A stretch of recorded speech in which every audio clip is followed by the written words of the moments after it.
Hey guys, in this video I'm going to quickly show you how you can get a Next.js project set up with TypeScript. It is a very simple process to get it set up, but I saw that you guys were asking about it, so I wanted to make a quick video on how we can do that. So to start, we'll want to go to the Next.js documentation, and under the documentation we'll want to go to the TypeScript page, and I will have a link to this down in the description. And as you can see here, Next.js provides us an integrated TypeScript experience, including a zero configuration setup.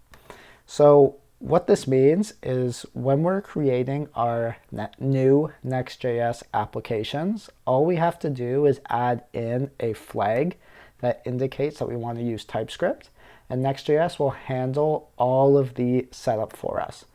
So let's go ahead and do that. I'm going to grab the first command here, and I'm going to go into my terminal,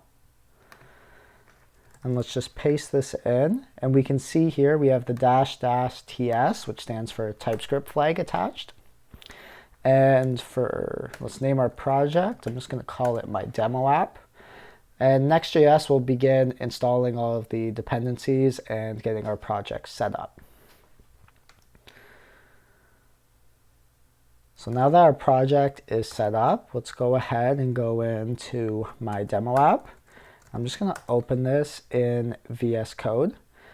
And as you can see here, we have our index and app pages with the .tsx file extension indicating that they are TypeScript pages. So that's all you need to do with Next.js to get your project set up with TypeScript. Is just add that flag when you're building your project. If you do have an existing project and you want to add TypeScript into it, you can create an empty tsconfig.json file, and this can be used to set up your project with TypeScript. So you can then use the .tsx or ts extensions and slowly build TypeScript into your existing project. But that'll cover everything. Thanks for watching, guys, and have a great day.